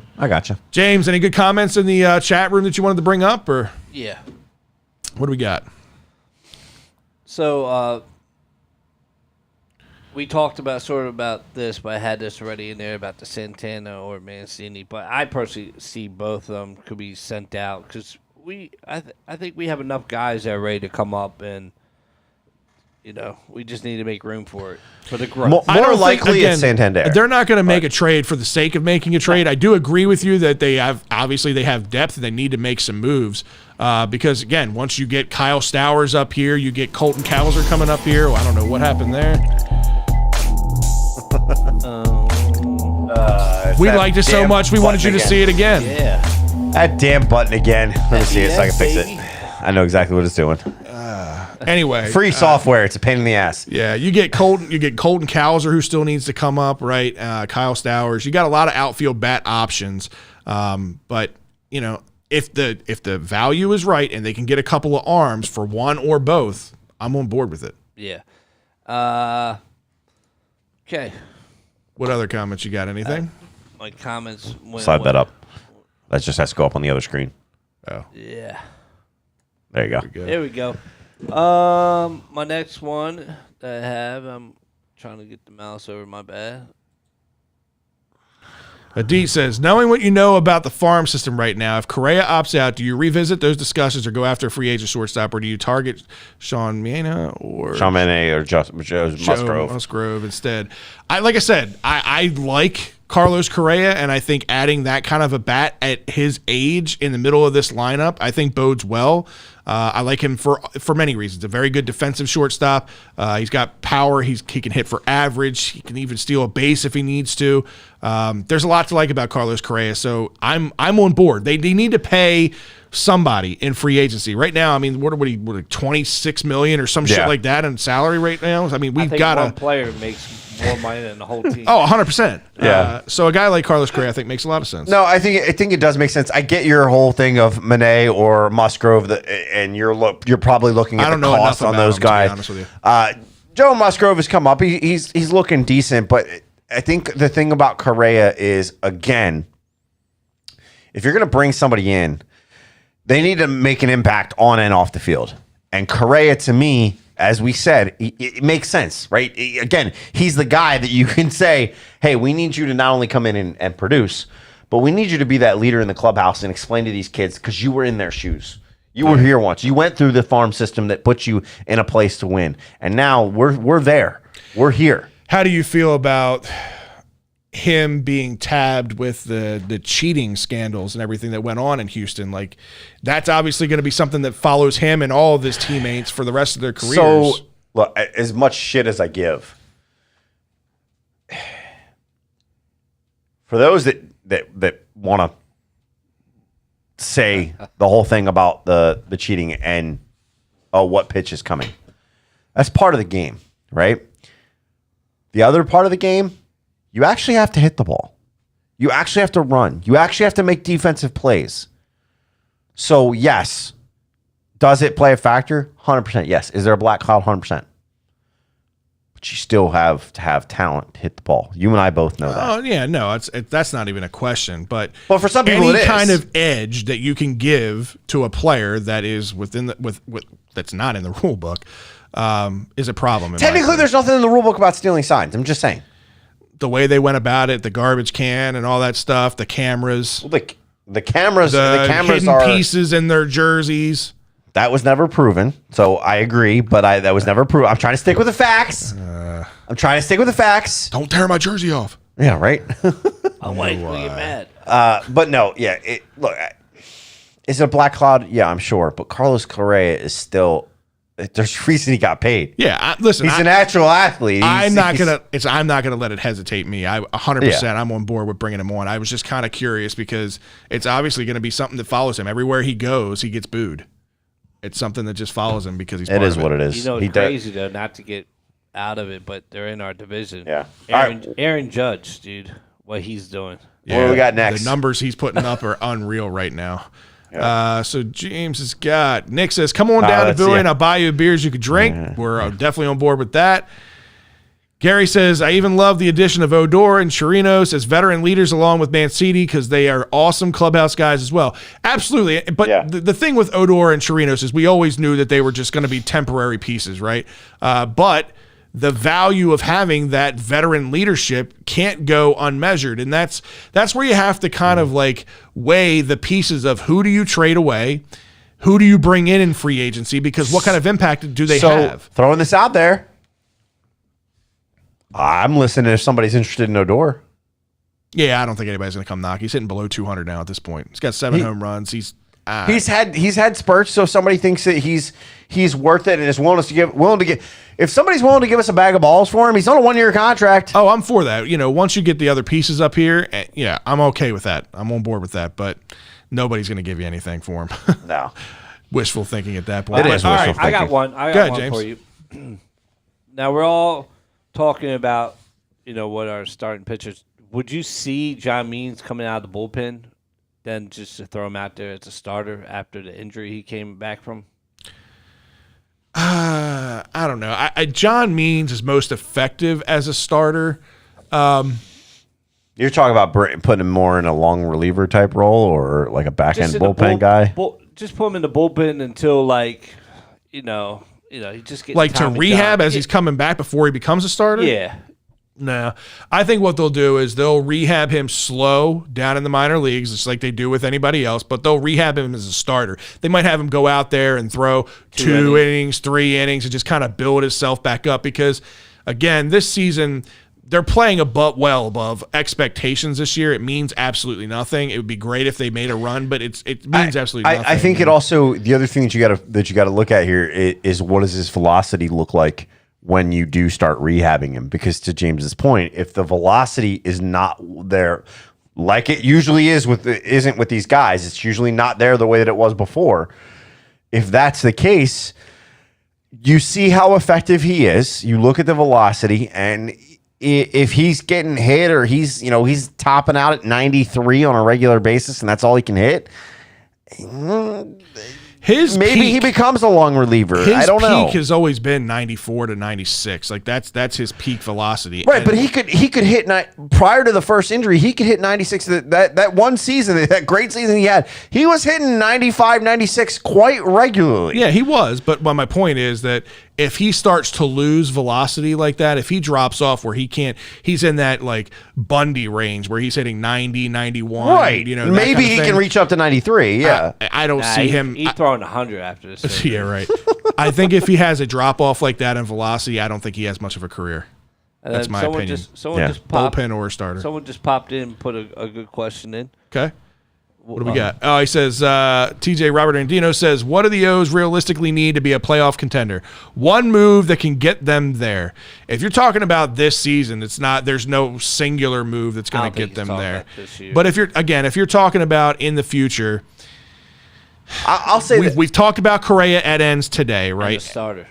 I think the starting pitcher is more crucial to this team's success. If you're just talking about adding one piece and you're talking about giving me a top 10 to top 15 starter in the league versus a Carlos Correa, and I can only have one, I'm taking that top 10 to top 15 starter because it's more valuable to what this team needs right now. And that's kind of where I was going at before, right? If you've got a guy that could be a rotational guy, if you're talking this year to your point, then to me it's a Cy Young type starter. If somehow you have a guy playing on a Cy Young team that's losing and they're willing to part ways with him and we can get him on a contract.